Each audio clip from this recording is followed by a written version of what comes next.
ओम श्री सद्गुरुदेव भगवान की जय। श्री राम जय जय जय राम। जपल रे मनवा सुबह हो शाम। बन जाएंगे तेरे बिगड़े काम। श्री राम जय जय राम।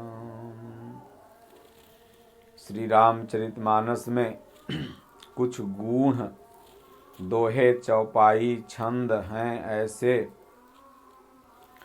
जो भक्त लोग मानस प्रेमी पढ़ते हैं तो मन में प्रश्न उत्पन्न हो जाता है। गोस्वामी तुलसीदास जी ने यथार्थ चीज़ों का कई जगह चित्रण भी किया है। एक भक्त ने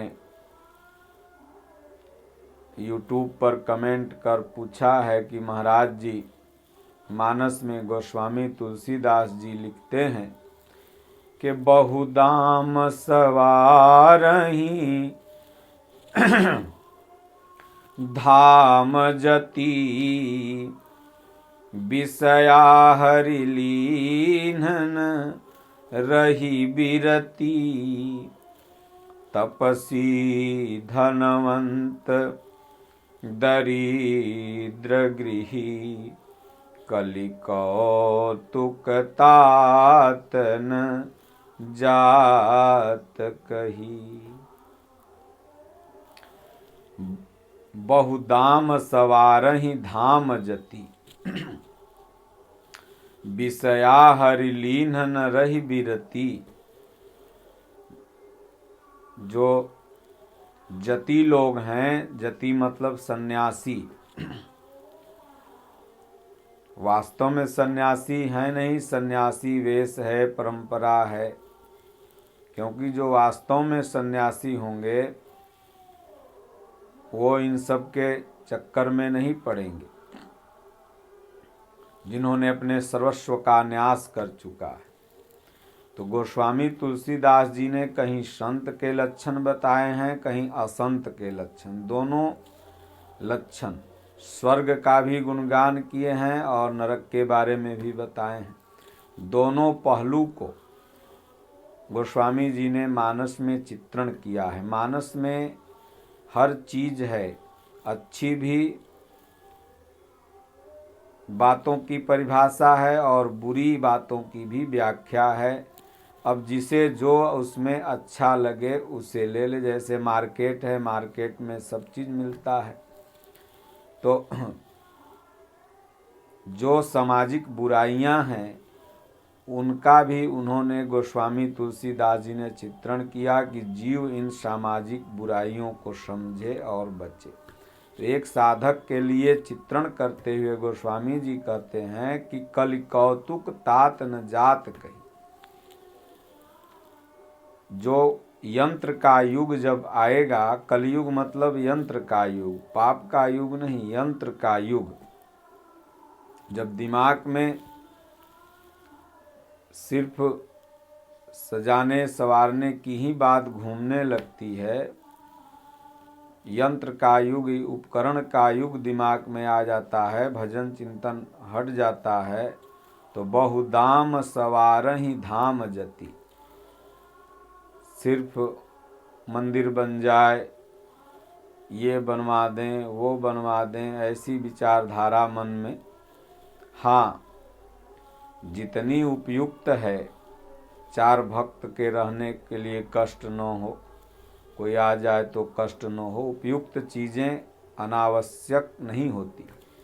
अनावश्यक 50 आश्रम हो जाए, 100 आश्रम हो जाए, मेरा आश्रम सबसे बड़ा रहे, ये सब चीज़ें अनावश्यक हैं। जितनी आवश्यकता हो, जितने में गुजर बसर चल जाए, उतनी चीज़ें अच्छी होती हैं। उससे कम भी खराब होता है, उससे ज़्यादा भी। अति का भला न बोलना, अति का भला न धूप, अति का भला न बरसना, अति का भला न चूप। तो आजकल कलि से प्रभावित, यंत्र युग से प्रभावित जो प्रथम स्तर के साधक हैं, कलियुग मतलब साधना का प्रथम स्तर, द्वापर, त्रेता, सतयुग, ये साधना के 4 स्तर हैं। शुरू में जब साधक भजन चिंतन ध्यान पूजा करने में लगता है तो अगर गुरु के बताए हुए रास्ते पर नहीं चलेगा, भटक जाएगा, तो फिर कलि कौतुक तात न जात कही, उसका साधना का स्तर है, लेवल है प्रथम का, तो फिर वो भजन चिंतन छोड़ करके बहुदाम सवारहि धाम जति, फिर केवल मठ मंदिर आश्रम तीर्थ बनाने में रह जाएगा, भजन चिंतन से हट जाएगा। क्यों? क्योंकि गोस्वामी जी ने कहा विषया हरिलीन न रही बिरती, विषय जो उसके अंदर है, विषय तमाम तरह के विषय होते हैं। विषय का मतलब लोग कुछ और समझ लेते हैं, जैसे कि गणित विषय है, हिंदी विषय है, अंग्रेजी विषय है। तो विषय मतलब उसके दिमाग में जो चल रहा है, जो भी विषय उसके दिमाग में चल रहा है वही विषय चलेगा। और क्योंकि भजन भक्ति से हट गया, मति उसकी नष्ट हो गई, विषया हरिलीन न रही विरति, विरक्ति रही नहीं। विरक्ति कब रहेगी? जब सद्गुरु के बताए हुए मार्गदर्शन पर चलेगा, भजन चिंतन करेगा, तो अंदर से विरति रहेगी, वैराग्य रहेगा। नहीं तो जब विरति हट जाएगी, विषयों में मति चली गई, वह किसी भी तरह का विषय हो सकता है, दिमाग में कुछ भी चल सकता है, तो उसके लिए गोस्वामी जी ने यह बताया है एक साधक के लिए। आगे कहते हैं तपसी धनवंत दरिद्र गृही, तपसी लोग जो रहेंगे वो धनवान रहेंगे, साधारणतया अर्थ इसका। और दरिद्र गृही, गृहस्थ लोग जो रहेंगे वो दरिद्र रहेंगे, गरीब रहेंगे, ऐसा लोग साधारणतया अर्थ लगाते हैं इस गोस्वामी जी के पद का। और प्रत्यक्ष देखने में भी लगता है कि तपस्वी लोग जो हैं वो धनवान हैं और गृहस्थ जो हैं वो गरीब हैं। तो धन की परिभाषा ही हम लोग गलत समझ लिए। धन क्या है? बाहरी अगर तपस्वी को हम देखेंगे तो ऐसा सटीक होगा, धन बाहरी धन समझेंगे तो ऐसा सटीक लगेगा कि इसका मतलब यह है। लेकिन जब धन की परिभाषा हम जान जाएंगे तो इस पद की व्याख्या ऑटोमेटिक दिमाग में समझ में आ जाएगी। तो धन क्या है? सबसे बड़ा धन है भगवान का नाम। तो तपसी जो तपस्वी हैं, महापुरुषों के शरण सानिध्य में हैं, वो धनवंत हैं, उनके पास राम नाम रूपी धन है। इसलिए गोस्वामी जी ने कहा तपसी धनवंत दरिद्र गृही। और अभी गृहस्थ आश्रम में हैं, सुबह शाम थोड़ा बहुत भजन चिंतन कर रहे हैं, तो थोड़ी दरिद्रता है उनके पास, वह धन भगवान का आया नहीं है, धीरे धीरे आ जाएगा। दरिद्र गृही अकल कौतुक तात न जात कही। तो असमानस मानस चख चाही, मानस को समझने के लिए मानस रूपी अंतःकरण चाहिए। तो कलि कौतुक तात न जात कही, ये जो कल युग यंत्र का जो युग है, इसका यह कौतुक है। यह कहने में नहीं आ सकता है। कलि कौतुक तात न जात कही। तो लोग समझते हैं नहीं, बहुधाम सवारहि, बहुदाम सवारहि धाम जति, विषया हरिलीन न रही बिरती, तपसी धनवंत दरिद्र गृही। तो जो भजन चिंतन नहीं करेगा उसके यहाँ दरिद्रता ही रहेगी, धन चाहे जितना क्यों न हो जाए, क्यों नहीं वो अरबपति खरबपति बन जाए, लेकिन वह दरिद्र है। कबीर साहब ने कहा, कबीरा सब जग निर्धना, धनवंता नहीं कोई, धनवंता सोई जानी हो, जहाँ राम नाम धन हो। जहाँ पर राम नाम रूपी धन है वहीं धनवंता है। इसलिए गोस्वामी जी ने कहा कि तपस्वी धनवंत, जो तपस्वी है वो वास्तविक धनवंत है, और जो भजन चिंतन राम नाम नहीं जप रहा है वो धनवान होते हुए भी दरिद्र है। लेकिन ये कली का कौतुक है, कली कौतुक तात न जात कही। ये कलयुग का कौतुक है, यह कहने में नहीं आएगा। लोग जो देखेंगे वही समझ लेंगे। इसलिए आजकल के जो वेशभूषा है उसके बारे में चित्रण करते हुए गोस्वामी जी ने कहा कि साधक को विषयों में मन नहीं लगाना है, बहुत दाम लगा के धाम संवारने की ज़रूरत नहीं है। वहीं भजन रूपी दाम लगाओ, ध्यान रूपी दाम अपने हृदय में लगाओ कि ऊपर वाला धाम संवर जाए। तो बहुदाम सवारहि धाम जति, विषया हरिलीन न रही बिरती।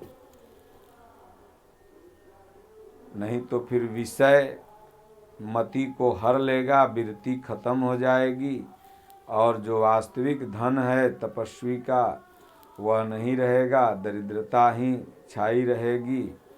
फिर 84 का चक्कर आता रहेगा जाता रहेगा, इससे बच नहीं पाएगा।